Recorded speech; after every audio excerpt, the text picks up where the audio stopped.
what I know is there's a shifting in leadership in this country. So I believe that our Mzee will soon move, and someone else will come in who will be useful. According to what I would see, it looked like it was chaotic.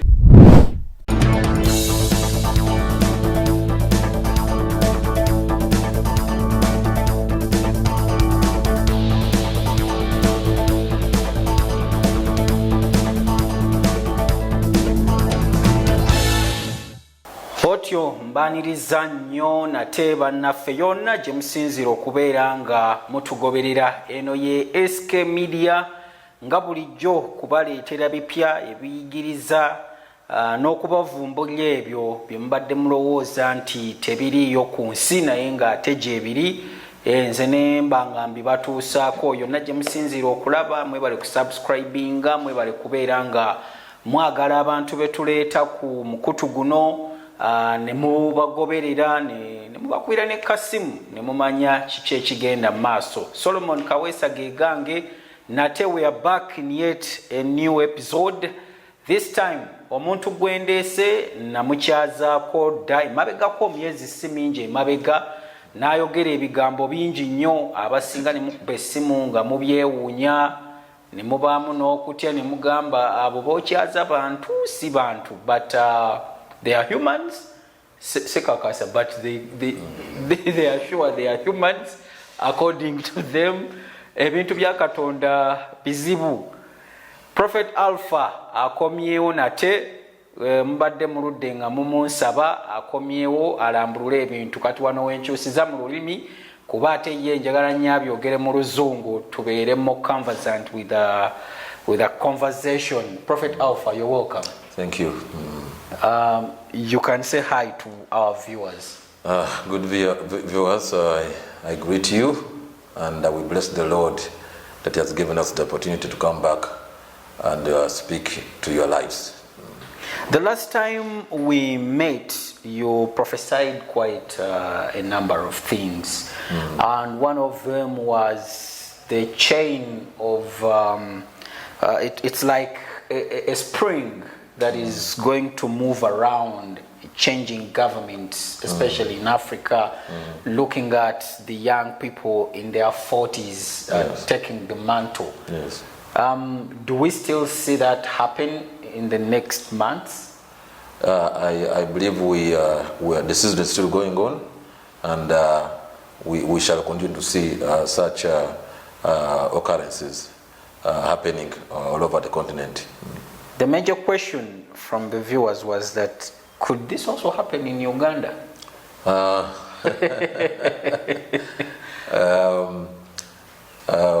What I know is there's a shifting in leadership in this country. I believe that, according to what I've been seeing, I believe that the generation of the youth is now.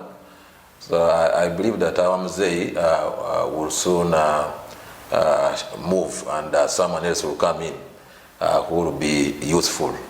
Munnayuganda aweddemu essuubi olw'ebizibu ku bulamu bwo tumiddwa bannakya Ebo okukujjukiza nti obulamu bwo busobola bulungi okuddamu ne bweyagala ng'ekijoli ekisimattusa oluka. Gwe omukyala alumwa mu nseke mu biseera by'ensonga eyali azaddeko naye ng'okyalemereddwa okuzza ku mwana nga bw'ogenda emugga oluzza osanga lwakalira apetayiti yo yakka oba oyagala kwozaako mu nseke. Abannakya Ebo bakutegeeza nti balina eddagala ly'ekinnansi erisobola okukuyamba. Abaami nammwe babakolako kabi obanga amaanyi ga munyoto bakunyooma mu sayizi obanga apetayiti yakwenyoola. Balinayo n'ekyenjawulo eri abo abalina emimwa egyaguba oba egyaddugala nga n'abalina enviiri za nakyo bakukolera spray mu ddagala egganda. Bakubire ku nnamba z'olaba awo nange neewonya okwetengeza ng'awoleza omukazi gye yanobera.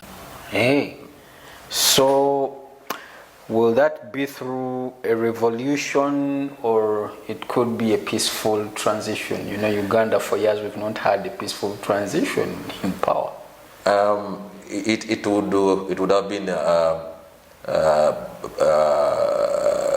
chaotic, but we have been seeing a lot of this stuff many years ago.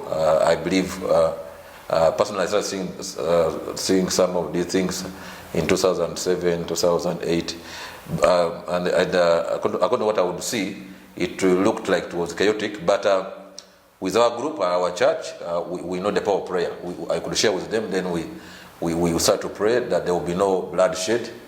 So I believe it is being minimized. My prayer is that it can be peaceful. That's my prayer. Okay. Yeah. So people are yearning to know, in these few months that we've not been meeting, what could be new that the world should watch out for?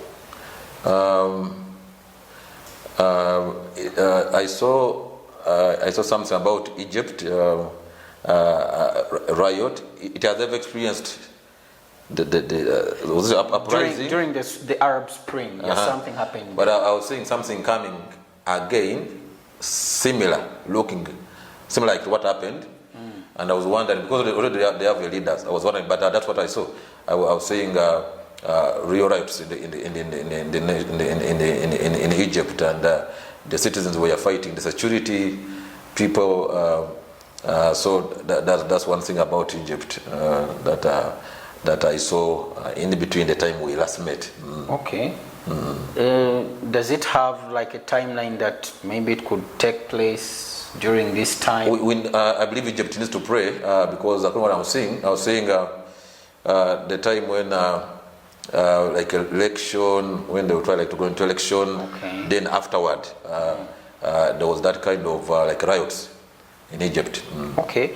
What's your take on what's taking place in Israel, between Israel and Palestine? When it comes to Israel is God's calendar, according to what's already the Bible. So it speaks of the end times. If you read some of these prophecies in the Bible about the end times, Israel is very much mentioned. Like there's Ezekiel 39, it talks about how nations will gather against Israel, and there will be a serious battle. But there will be no peace actually in the Middle East. That's the truth. There will be no peace according to the word of God. In the book of Zechariah, the Bible says that Jesus himself, the Prince of Peace, when he returns, and they will step on Mount Olives, that's when peace will come. But all these other superpowers like America, they will try, but they can't be peace in the Middle East. It is Jesus who will bring the peace. So why should God keep Middle East the way it is? You see, now it goes back to the Bible. If you read Abraham, the wife was Sarai. Yes. But he ended up getting another lady. So the boy was born by the other woman was Ishmael. Yes. And then Sarai gave birth to Isaac. Now what happened? Ishak is what? Sent away. Is the mom. Yes. Now from that time, that's the beginning of like the conflict, because the Arabs they are descendants of Ishmael. Oh yeah. So but they came from Abraham, both of them. So I would say the Israelites are brothers to the Philistines, but the enmity, the misunderstanding began from that time when Sarah told Abraham to chase away Hagar and Ishmael. Now, can't God himself amend this conflict? That's why I told you. According to the word of God, Jesus will come. But of course, what we see the world trying to do, especially America, because America has been an ally of Israel for a long time. So what they are doing is a good thing, but total peace. Because if you follow history, Israel has gone through a lot. True, yeah. From especially 48. A lot. So it will continue. So these countries that try to speak peace, it's not bad. But according to the word of God, the Prince of Peace, Jesus Christ, when he comes, then there will be real peace. But one thing for sure, Israel cannot be, it's very hard to be defeated. That's the truth. Now, I want to ask something. In Leviticus, I'm forgetting the chapters when God was saying that He's going to send away the Israelites from their land and also follow them with His sword, and they will spread across nations. After some time, they're now back in their original land. Was also this prophesied in the Bible, or they are trying to do what God has not yet asked them to do? Like returning their own land? Yes, because in Leviticus is chasing them away, also feeding them to their enemies. Now they are returned in 1948. Was it also biblical? Yes, biblical. Because I'm going to first give you an example. When we read Genesis chapter 15, God made a covenant with Abraham, and in that covenant, He tells him that your descendants will be slaves in a foreign country, and they will be there for 400 years. And that was to be Egypt actually, because the Israelites were slaves in Egypt for 400, actually 30, an extra 30 years. But in Genesis 15 it says, but I will visit that country, and I'll deliver them from slavery. Okay. So that's one example. Now, in the book of Ezekiel 37, talks about the vision of the dry bones. The prophet Ezekiel gets this vision of dry bones, and if you read the entire vision, even the interpretation, God tells Ezekiel that, you know what, these dry bones you have seen, it's the entire house of Israel. They don't have hope. They are hopeless. But as I told you to prophesy flesh upon the dry bones, and even prophesy breath upon the bones, and behold, you see a great army in your vision, so shall Israel be restored back. They will be birthed again as a nation. I will restore them, and then they'll stand as a nation again.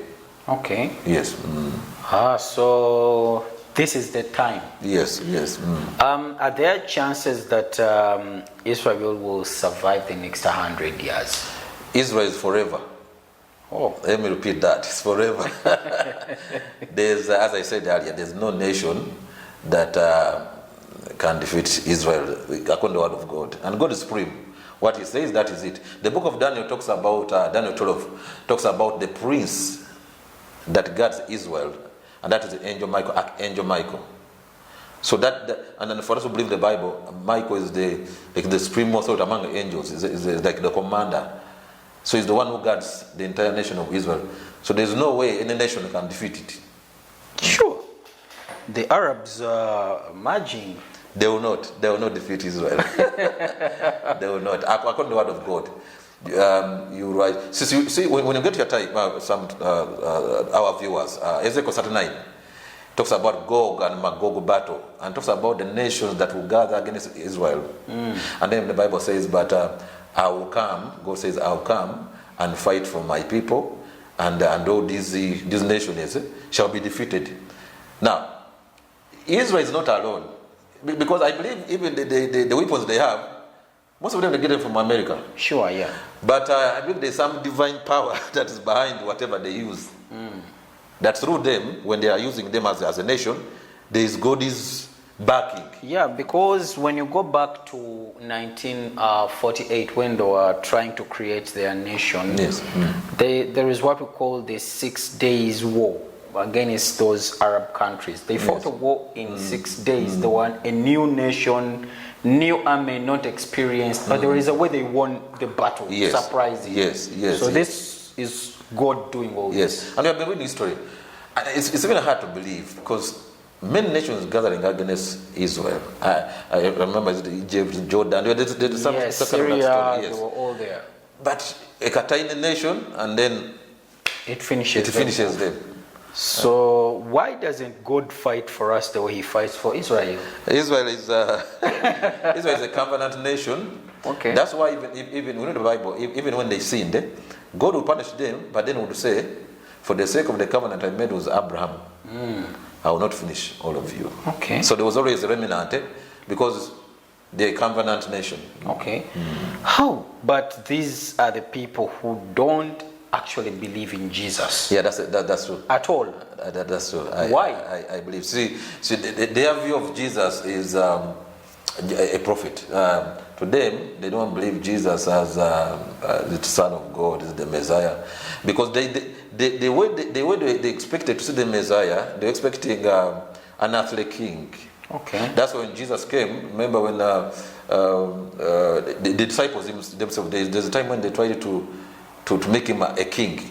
And then he said, no, my kingdom is not of this earth. Oh, so now the Jews, to them, they were thinking of a Messiah to come, to be real king, physical. Okay, to take over from the king. Yes, but Jesus was talking about the kingdom of heaven. King. So they had a problem with him, but they know he's a prophet, but a Messiah, they have a problem there. Even this being a son of God, they have some issues there. I believe the Jews, they more believe in Moses. Yeah, true. Yeah. They follow Moses more than Jesus. Yes.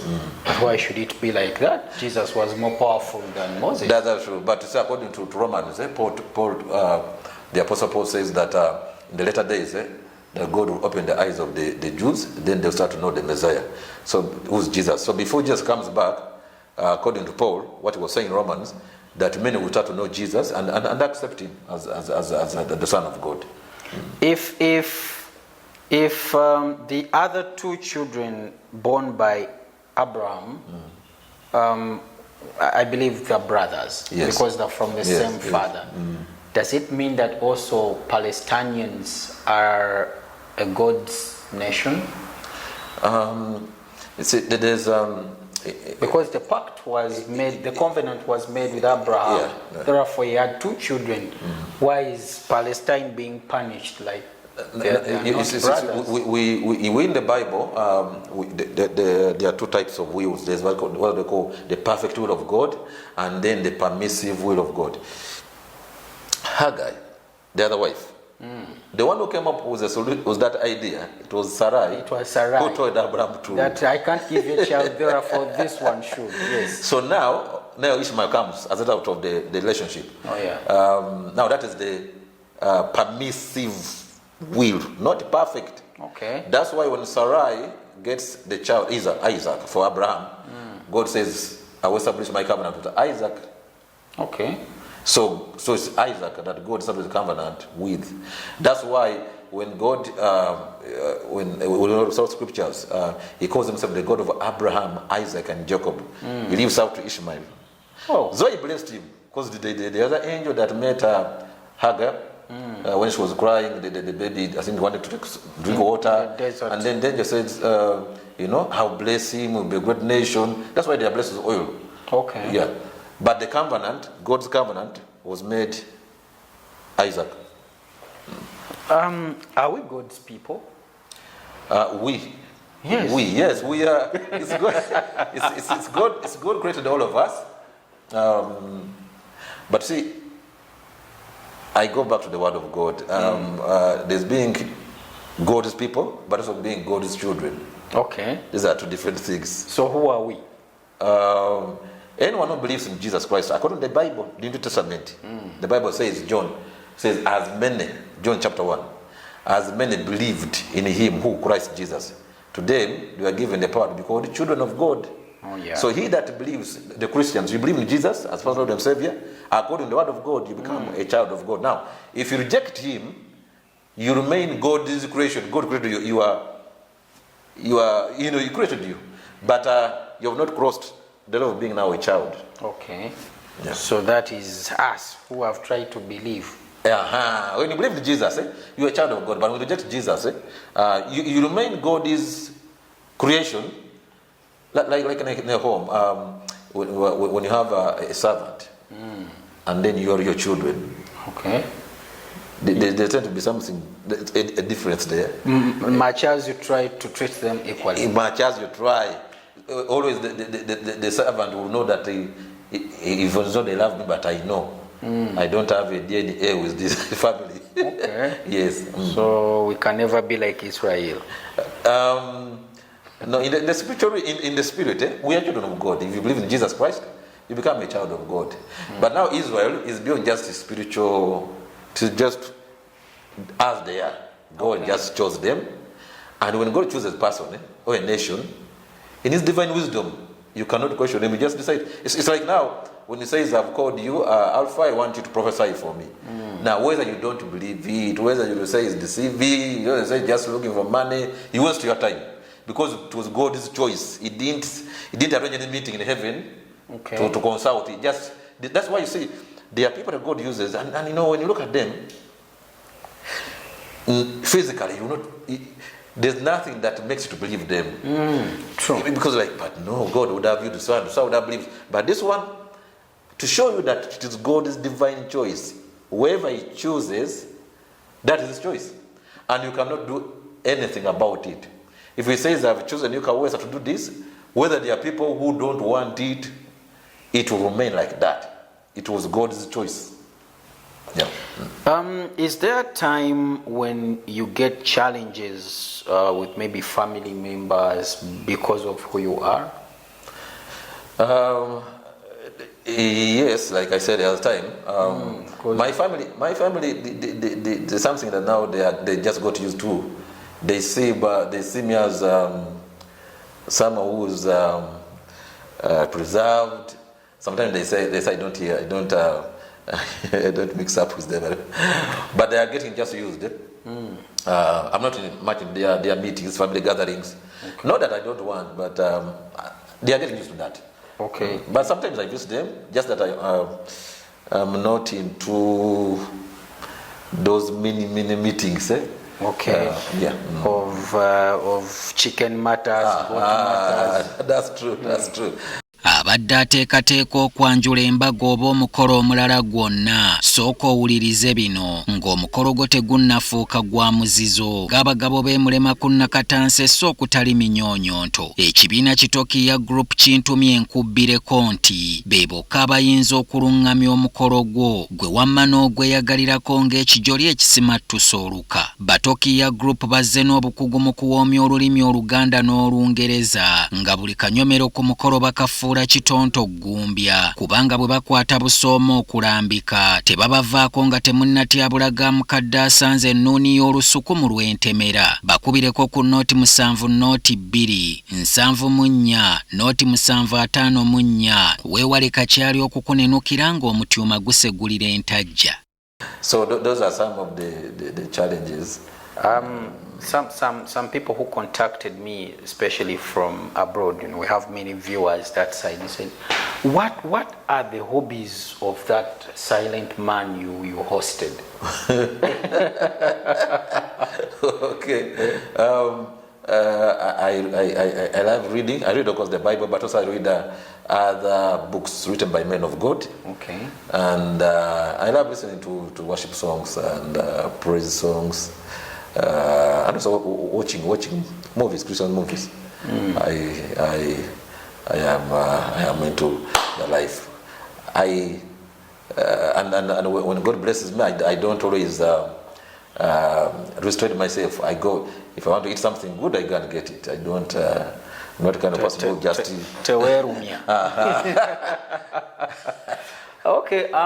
Then this life of prophesying, I know you have received people from outside Uganda calling you, but then those contacting me ask a specific question, many of them. Can you prophesy to them over their phones? It is possible. The only challenge I got last time is when people are calling you, someone can call you when it is night. When it is daytime, the other side, yes. So maybe can even call when you're driving and you can't talk on phone. I think that was the only challenge. But there are some who called and I prophesied to them on phone. Okay. I think the timeline, there was a challenge there. Okay. That's why I think we shall be giving them another number. Someone who can give them a program. But I do it. I can prophesy on phone. And another question, on a specific fee, or someone is free to send God something? We don't have a law. a certain amount of money before there is no catalog for the blessing. No. We tell people that you see, you give based on free will, yes. Free will, because this one lady who, she came after watching this. Okay. She came here to office and then she met me. She had nothing and no one was asking anything. But after like 3 weeks, she calls me. She had to remind me, I'm one of those that came. But I wanted to bless you, your fuel. I know, ma'am, you sacrifice. And she said something. So there's nothing like you have to do this before we prophesy to you. Yeah. But as you are moved, if the gift has blessed you, like last time I told you that if the gifting has blessed you and you know it, you're not faking it. Okay. It's no sin when you say, let me bless this ministry. Okay. With what I have. Yeah, because why I'm saying that, it's my first time here at your church. Yes. But I say it's like everything here is, you have to pay for everything. Yes, around. yes, everything yes, you have to pay. yes, So yes. I'm wondering, because even the Bible says this is how you have to survive. Because I see you need rent here. Yes. Because sometimes some churches also pay people who play instruments. Yes. So it's a lot. And we do it here. It's a big job. The place we have we're still renting. It requires money. But we always want to demystify some error. Out there people think that we are selling the anointing or the gifting. Oh. So that's why we're saying that there is no, there's no law. There's that you have to do this before the prophets. Because if that happens, it will mean that we have become like Balaam. I talked about Balaam the other time. Balaam fell out from God and started prophesying by pay. Whoever pays him, he prophesies. And he had already fallen out from the grace of God. So we don't want to go that path. But when the gifting, you come and meet me, I prophesy over your life, things happen. You can say, let me bless this ministry because I have something to show. Oh, I have something to show. Yes. Sure.